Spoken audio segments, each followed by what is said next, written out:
Les fantasmes sexuels prennent des formes variées, et pour certains, ils peuvent s'exprimer à travers des objets ou des instruments inattendus.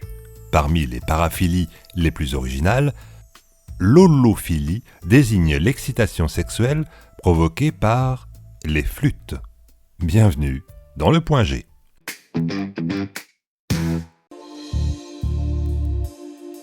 Qu'elle soit à bec, traversière ou même de pan, la flûte peut, pour certaines personnes, devenir une source d'excitation intense. Si ce fantasme peut sembler surprenant, voire cocasse pour certains, il nous rappelle la variété et la richesse des désirs humains. L'holophilie est un terme dérivé du grec holos, qui signifie flûte, et philia, qui signifie amour ou attraction. Il s'agit donc d'une paraphilie, un terme utilisé pour désigner les attirances sexuelles considérées comme atypiques.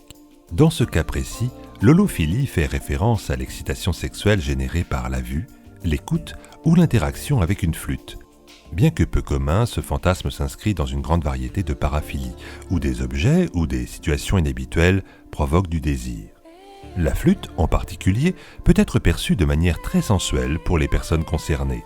Elle est souvent associée à des images de douceur, de fluidité et de légèreté. Le mouvement des doigts sur l'instrument, les vibrations du son et la forme allongée de l'objet peuvent, pour certains, éveiller des pensées érotiques. L'holophilie s'inscrit également dans une dynamique plus générale, celle de l'excitation liée à la musique. Depuis longtemps, la musique est reconnue pour son effet puissant sur les émotions humaines. Elle peut susciter la joie, de la tristesse, de l'apaisement ou encore de l'excitation. Pour certaines personnes, les sons de certains instruments, comme la flûte, peuvent devenir érotiques. Cela peut être lié aux tonalités douces et hypnotiques de ces instruments produits. Céline, 34 ans, témoigne. Je n'ai jamais pensé être attirée par la musique jusqu'à ce que j'assiste à un concert où une femme jouait de la flûte traversière.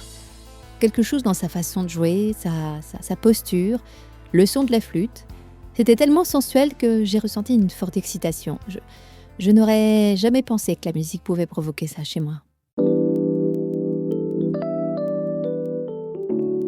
L'effet de la musique sur l'érotisme n'est pas nouveau. De nombreux couples utilisent la musique pour créer une ambiance sensuelle, mais pour les holophiles, cet effet est particulièrement prononcé lorsqu'il s'agit de flûte. Pour l'holophile, il est possible que l'excitation provienne aussi de la symbolique phallique de l'instrument. La flûte, par sa forme et la manière dont elle est tenue pour jouer, peut, pour certaines personnes, être perçue comme un symbole érotique. Il n'est pas rare que des objets du quotidien ou des symboles visuels éveillent des fantasmes, comme dans d'autres paraphilies où des objets inanimés, le fétichisme, ou des situations inhabituelles deviennent excitants. Cependant, l'holophilie ne se résume pas nécessairement à l'attrait pour l'aspect visuel de l'instrument. Pour certains, le son lui-même est un élément clé. Les mélodies douces et envoûtantes, jouées par des instruments à vent comme la flûte, peuvent procurer des sensations apaisantes et excitantes à la fois. Antoine, 29 ans, partage son expérience. Moi, j'ai toujours adoré les flûtes de pan.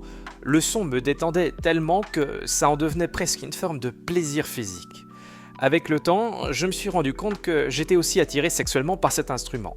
Les notes aiguës et profondes me transportent. C'est comme un voyage érotique.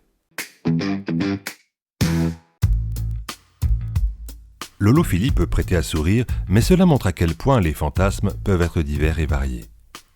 Cette dissociation entre la réalité du fantasme et sa perception sociale soulève une question importante. Pourquoi certains désirs sont-ils vus comme étranges ou embarrassants ? La sexualité humaine est complexe et ne se limite pas aux attirances conventionnelles. Pour ceux qui ressentent une forme d'holophilie, il est important de comprendre que tant que ces désirs sont exprimés dans un cadre respectueux et sans nuire à autrui, ils ne doivent pas être perçus comme honteux. Il est essentiel de se rappeler que les fantasmes, même ceux qui semblent atypiques, comme l'holophilie, ne sont pas forcément destinés à être réalisés. Ils peuvent simplement être un moyen d'enrichir son imaginaire et d'ajouter une dimension excitante à la sexualité.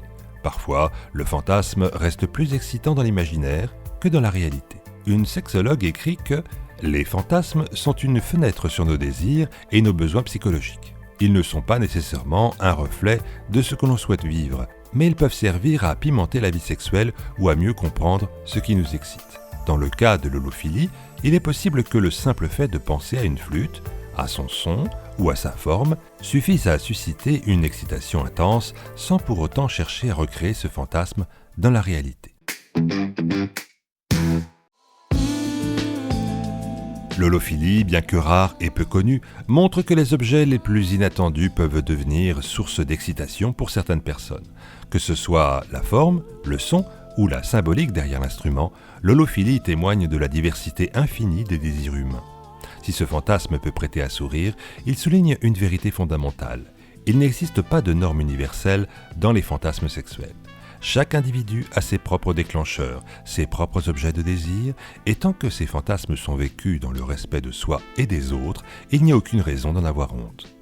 Comme pour tout fantasme, l'essentiel est de se sentir à l'aise avec ses désirs et de les accepter comme une partie normale de la vie érotique. Que l'on soit excité par une flûte, une mélodie ou toute autre situation, ce sont des éléments qui enrichissent notre monde intérieur et parfois notre vie intime. En espérant que vous trouviez votre point G, en tout cas celui-ci est terminé, que le plaisir soit avec vous. C'était le point G.